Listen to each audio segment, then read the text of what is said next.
Good evening, everyone. David Etienne here, your certified public accountant and management consultant. And of course, I'm your host of the podcast, Crossroads. Crossroads, navigating business challenges. Crossroads. So, welcome once again. And as usual, the housekeeping duties has to be done. So, I invite you to definitely check our website, etiennestrategicmc.com, and link us on all the different social media platforms and be engaged. That's what it's all about, okay? So we want you to be a part of the discussion, to be engaged, to give us your feedback. And so we have the conversation going so that everyone benefits. So again, welcome. And this is Crossroads, navigating business challenges. Today, we're going to be looking at a unique business structure or business type. Unique in the sense that when it comes to strategic management of business organizations, that business type or business definition tend to pose some unique and particular challenges. So I have coined, so to speak, this review, brief review, as to when family businesses become a family member. So when a family business becomes a family member. And so today we'll be looking at some of the challenges experienced in not just managing a family owned, family managed business, not just managing, but strategically managing. And you're going to be seeing the significant difference there. So, what is it all about? This uniqueness about a family owned and, in particular, a family operated business. Without saying, there are some unique characteristics because right off the bat, you can recognize that the influences, okay, the influences of preferences, idiosyncrasies of family members, depending on their roles, their functions, their seniority, the level of influence that they wield, will certainly impact the management of such an organization. So when it comes to strategic management, we find that family owned and operated businesses tend to be, I don't want to say plagued, but tend to be impacted by some unique challenges. And so in the realm of navigating business challenges, we want to look to see exactly how some of these things feature and the way that we will address them or speak to them. Now, when it comes to family owned, family operated businesses, two words usually come to mind: legacy, dynasty. Legacy, dynasty. Legacy. In a number of instances, families always or usually think of the business as a legacy to be passed on from generation to generation. And so you hear people talk about, this business has been in our family for the past 45, 50, 60 years. We are the third generation of owner operators. So essentially, you're hearing the mushiness, the warmth of this legacy being passed down from past generations to current generation. So there's this element of legacy, family, dynasty. So on the point of having a business that has been in the family for so many years, then it is treasured and cherished and held dearly and closely because it represents a part of the family legacy. Legacy. And so you will find that from time to time, there's a significant reluctance to do anything, make any decisions that may indicate that this business may go out of operations, or sometimes will be transferred out of the family holding, family controlled, into, let us say, public ownership or whatever. Okay, so there's this family dynasty. I'm building this dynasty over time. That there's nothing wrong with that. There are a lot of successful businesses that are family created, built, and still owned. Nothing is wrong with that. There's also the idea that family businesses are seen as I said before, legacies, something that we should pass down from generation to generation to generation. Okay, so it becomes a part of the family wealth, family holding. And so it is passed from generations one to second to third to fourth generation.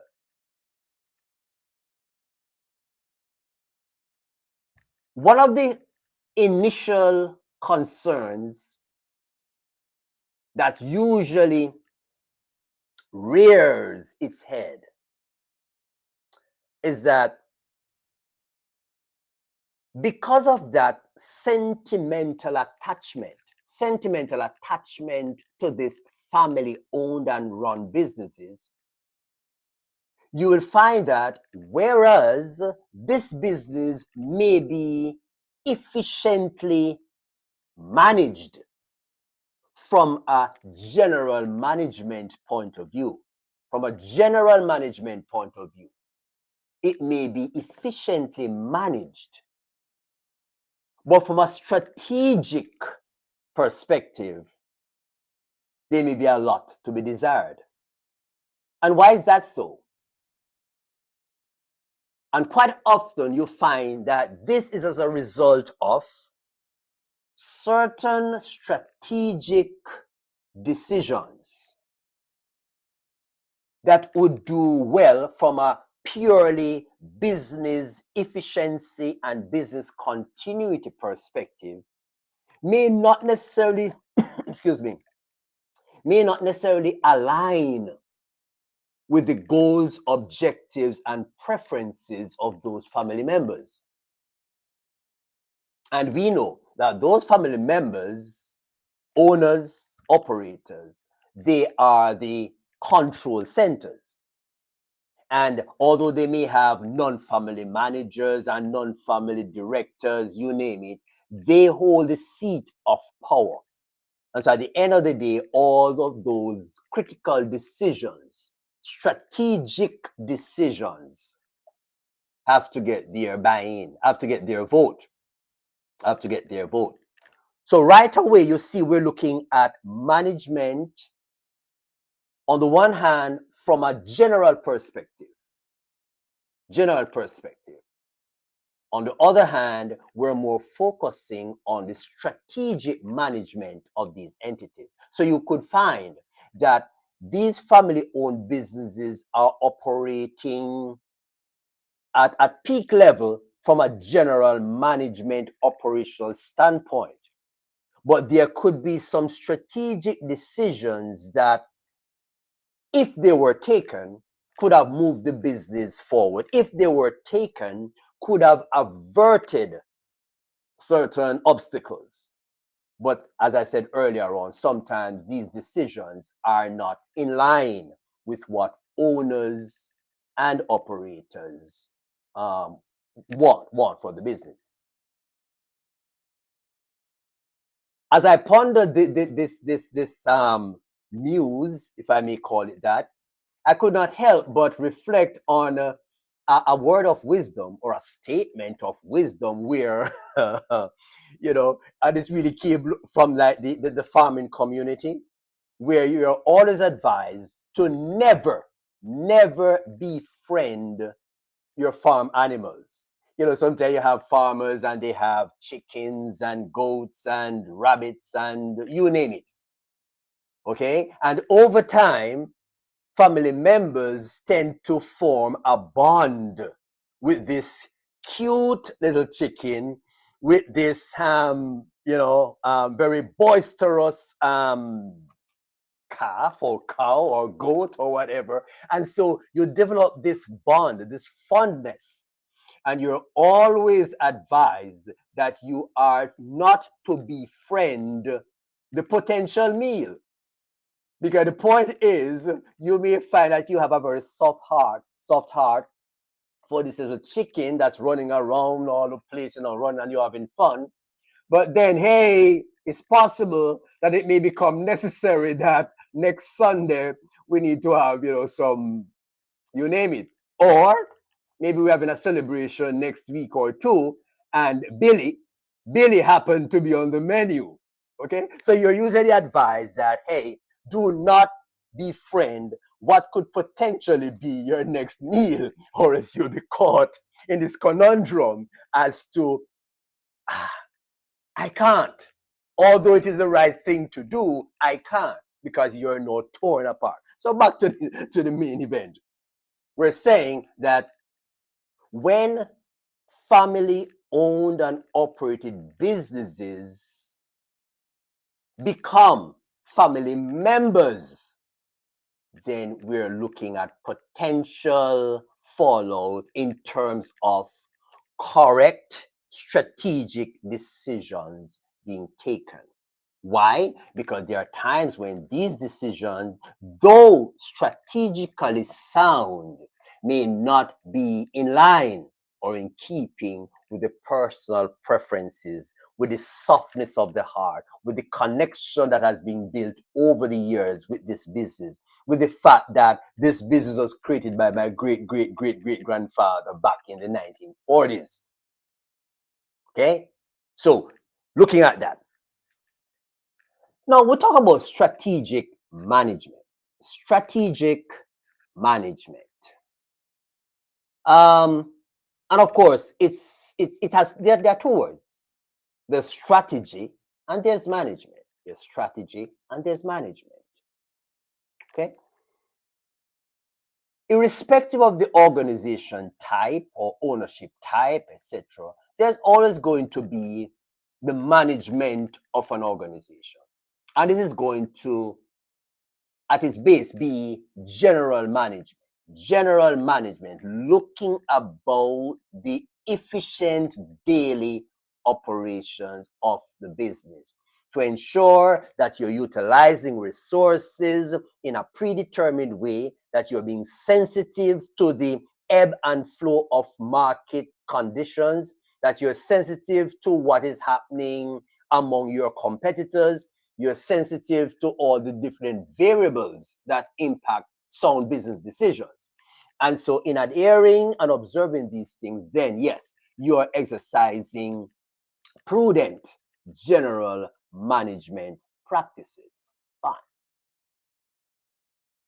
Then we talk about the strategy part of it, the strategy component of it. Now, when it comes to strategy, two words come to mind: choices and decisions.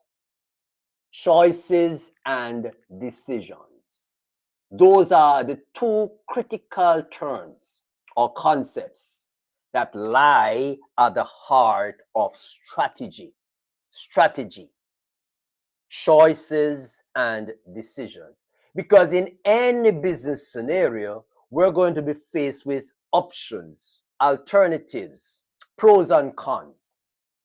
And so as strategic managers, we ought to take all these variables and come up with the best strategy. So strategic management is looking at, first and foremost, the strategy. And the strategy focuses on making choices and making decisions.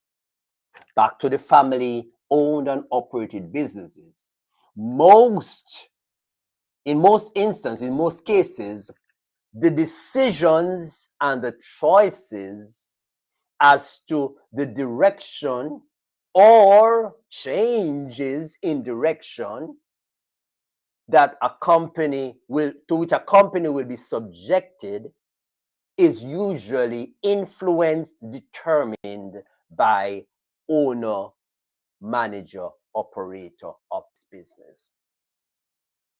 And unfortunately, those decisions and those choices are not always objectively determined or objectively derived. And when I say objectively derived, meaning that putting all personal preferences and feelings aside, we are going to make certain decisions. We're going to make certain choices that's in the best interest of this business to move it forward. And that is where strategy comes in. On the other hand, yes, I would say there's a general management of it where we talk about planning, organizing, and the efficient utilization of resources. So what you find is that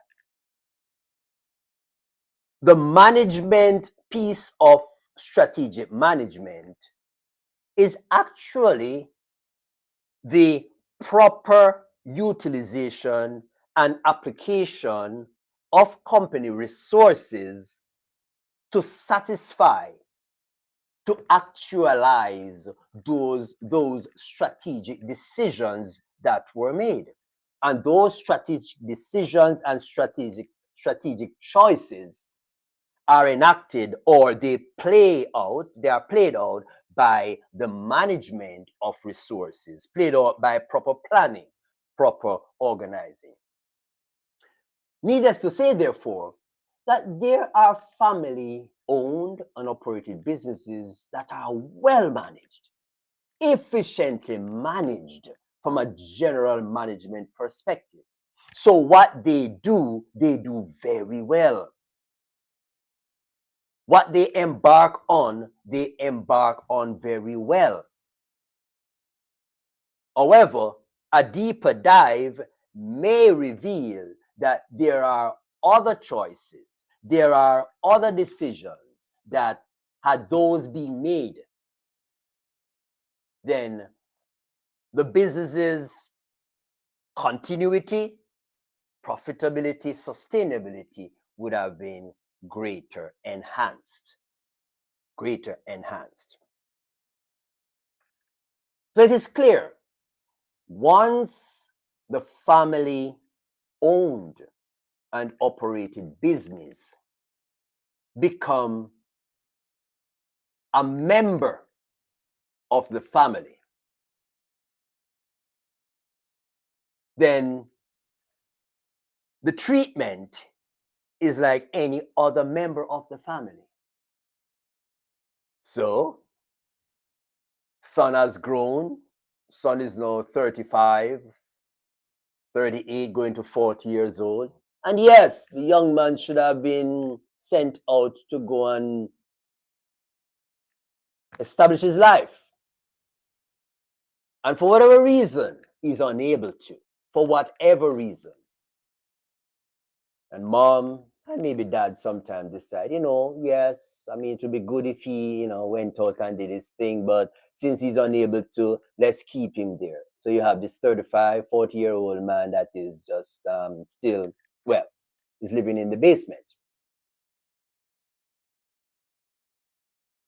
In that scenario, you and I know that although it's seen as if the parents are taking care of this child, this young man who is unable to do whatever, in the long run, it is not doing anything to benefit the young man, because it is in no way helping him to establish a level of independence or responsibility going forward.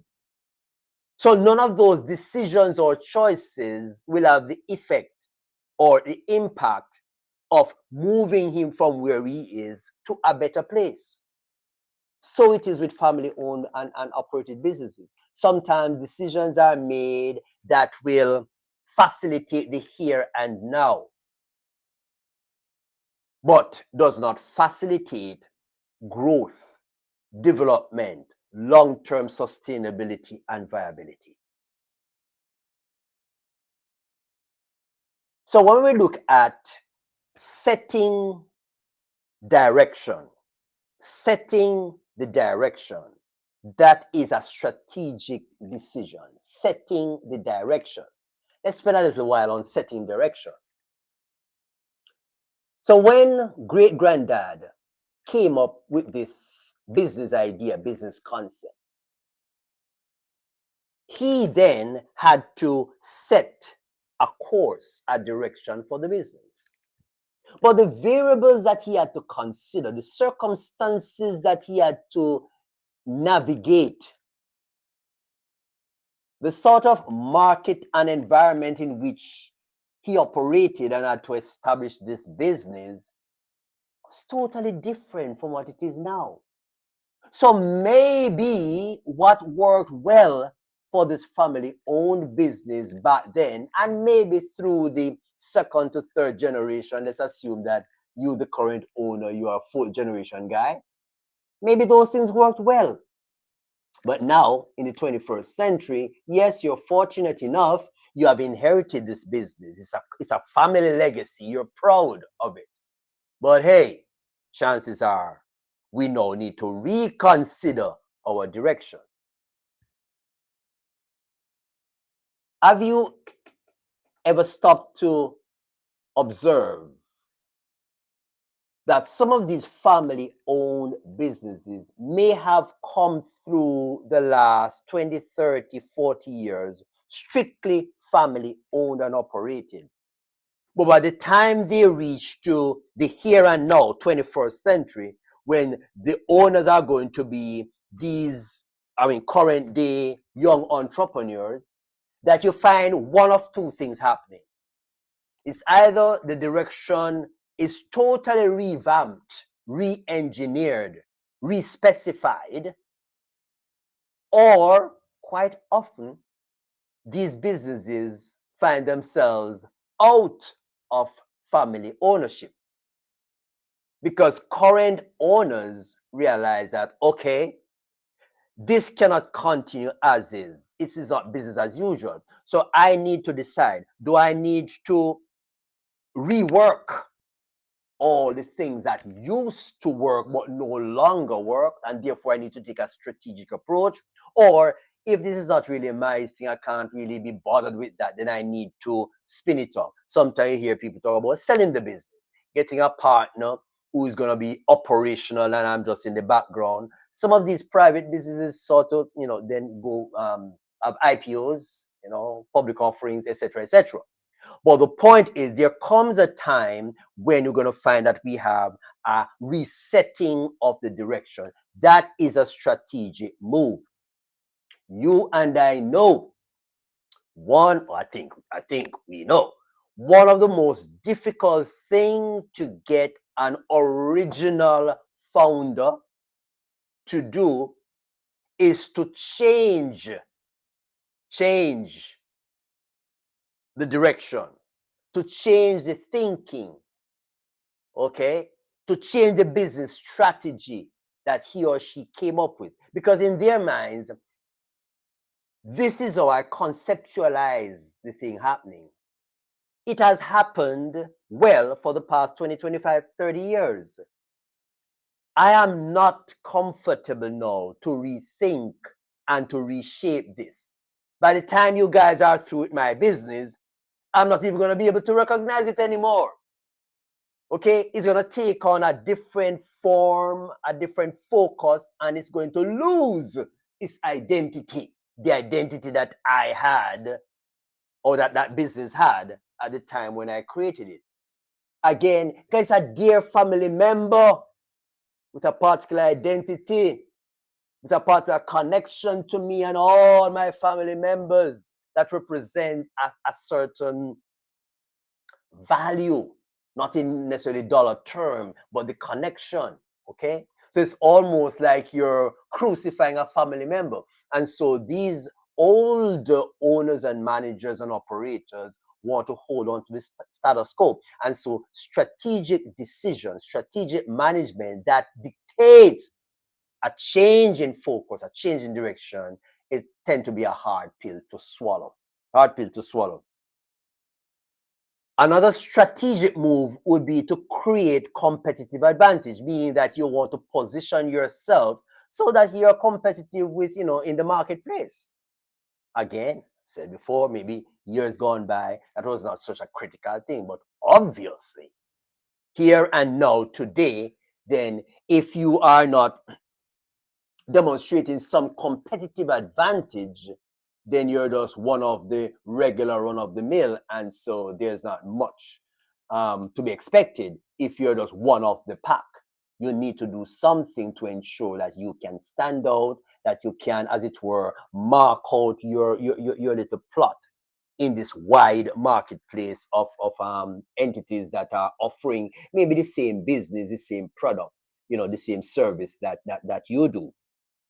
So those are some of the critical things strategically. Now, when we talk about allocating resources, that again is the management to satisfy those strategies.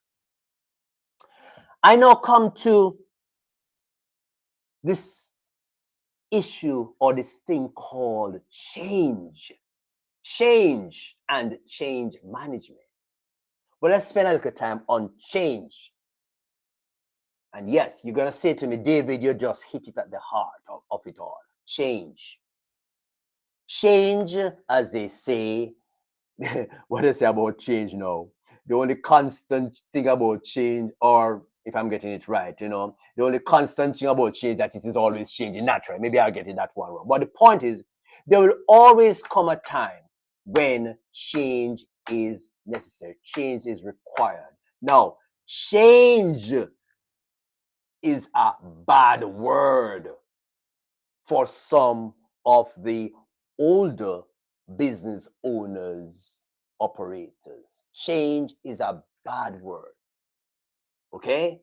Change is something not to be uttered because in the mind, change equates to killing what I created, killing my vision of 45 years ago, killing my vision and replacing it, usurping it with something different. And in their minds, therefore, this is not my business taking on a new shape and form. This is not my business putting on new clothes. This is not my business getting a refreshed look. No, in their mind, this change is killing my business and creating something new. I cannot have that.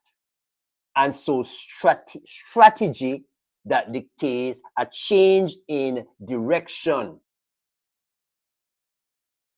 to be in conformity with what change requires is seen as very, very, very, very bitter to swallow, bitter to accept, bitter to accept. It is true that a number of the things that we're talking about here will also feature in businesses that are not necessarily family owned and family operated. That is true. But I just want to focus on this whole concept of strategic management and the particular challenge or challenges that one will face when you're trying to insert these strategic thinking into a family owned and operated business where this business, this entity was created way back. And over time, it has evolved from being merely a business in the true sense of the word to a member of the family, in so much so that anything that will change its shape or form is seen as non-acceptable. Non-acceptable. And so what you find happen is that, yes, So people have established personal relationship with the potential meal. And so, yeah, nobody wants to think of Billy at Sunday dinner, but hey, yeah, after you've had Sunday dinner, you feel happy and comfortable. You say, okay, let's go out and have a, just sit out and just relax after a nice meal on Sunday. And you sit there in the farm and you say, you call him, Billy, Billy, Billy, Billy, where's Billy? No Billy. No Billy. Where's Billy? Well, Billy's here. Yeah, Billy's here. So we're saying there is a set of dynamics at work here. Okay. And though they dictate that we should be moving in a certain direction strategically, those strategic decisions, as we said, tend to be less palatable for family-owned businesses, and so you find that they continue along those paths. Usually, it is when those original or those older owners will retire and move on and hand over the business to the younger generations. That is when you find that, okay, the door is open.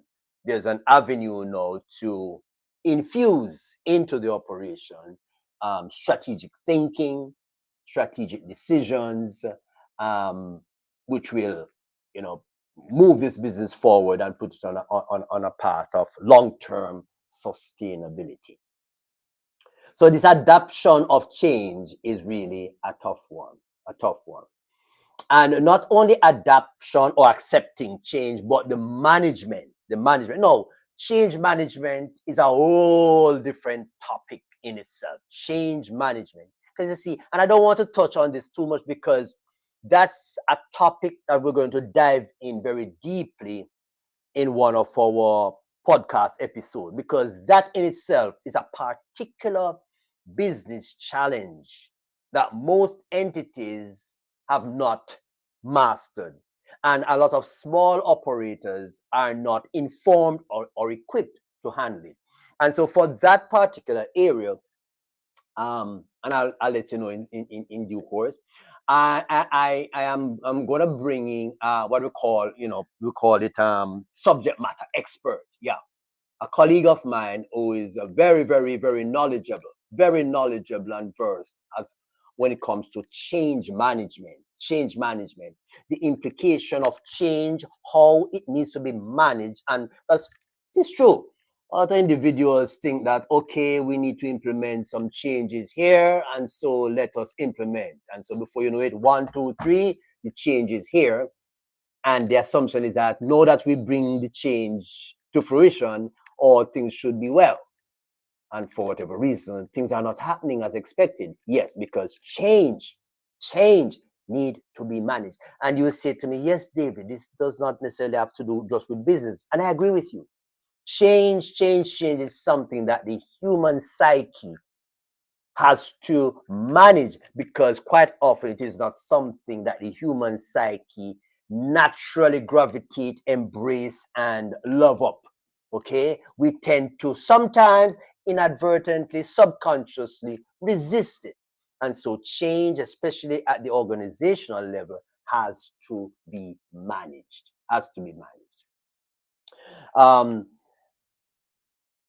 Now, this whole thing of strategic management,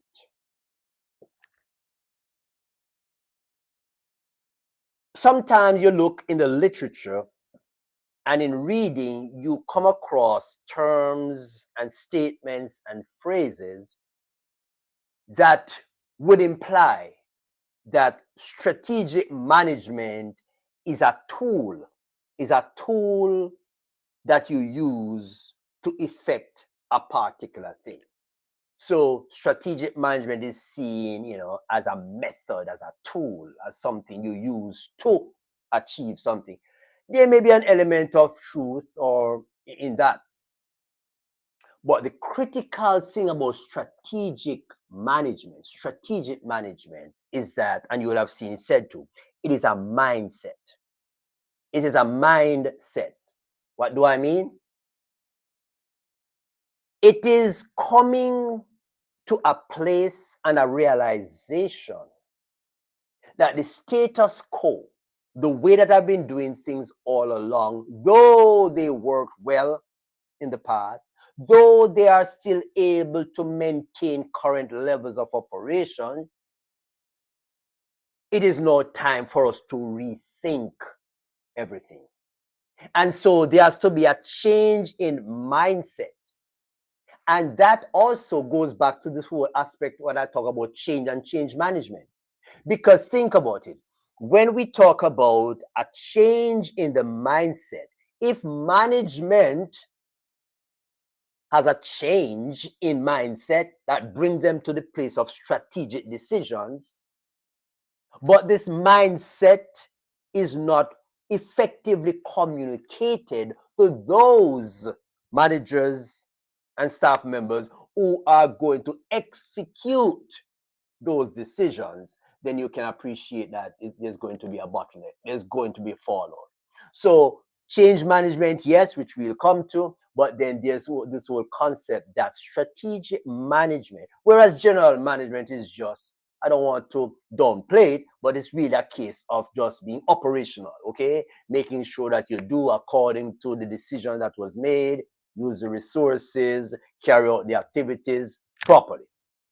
But strategic management, for you to come to that place where you make those hard decisions and take those hard actions, it has to, or those things are born out of a change, a shift in your mindset to say, okay, our business model worked well up to this point, but given circumstances or variables A, B, C, D, this business model is no longer as effective as it used to be. So there has to be a shift, not only in the mind of the decision makers, the strategists, but there has to be a way to effectively communicate that down in the downstream.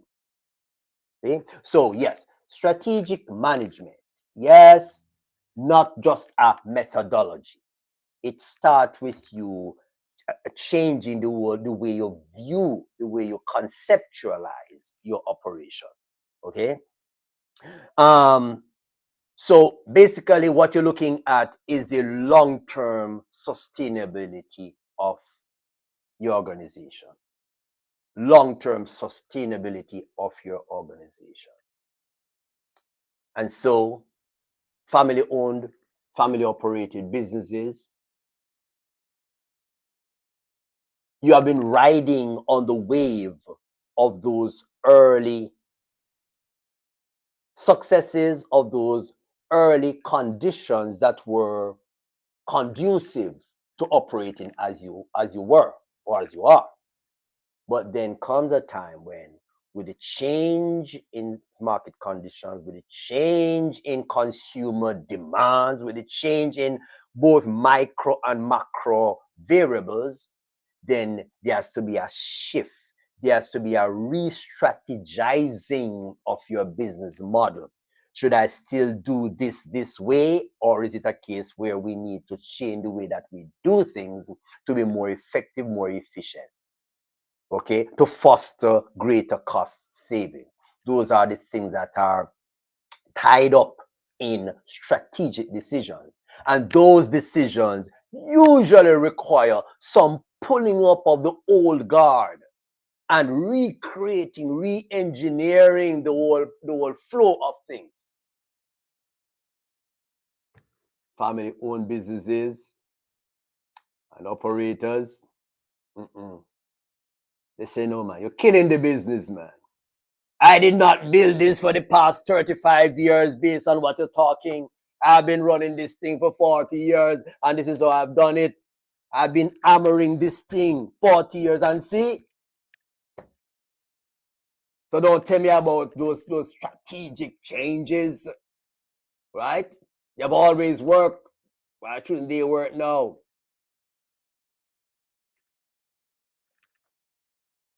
For us, accountants, financial advisors, consultants, you name it, We are tasked with the need to find a way to communicate the need, the urgency of this shift in mindset, of this need to apply not just general management principles, but strategic management principles. And as pointed out, the greater challenge that we face is where we talk about individuals who have built their businesses, and so they are now at the point where they have a track record of successes. It's not easy to convince them that it's a time to change, it's a time to re-strategize, but that's a requirement on us. That's my bit for Crossroads this evening, navigating business challenges. And as usual, I say, join our conversation, give us your feedback, give us your thought, and ensure to link with us on the various social media platforms. Check out our website and keep engaged, keep informed. And I look forward to being with you and bringing to you, all the exciting topics that will be addressed by some of our experts from time to time. So David Etienne, certified public accountant, and your management consultant saying over and out. And this was Crossroads, navigating business challenges.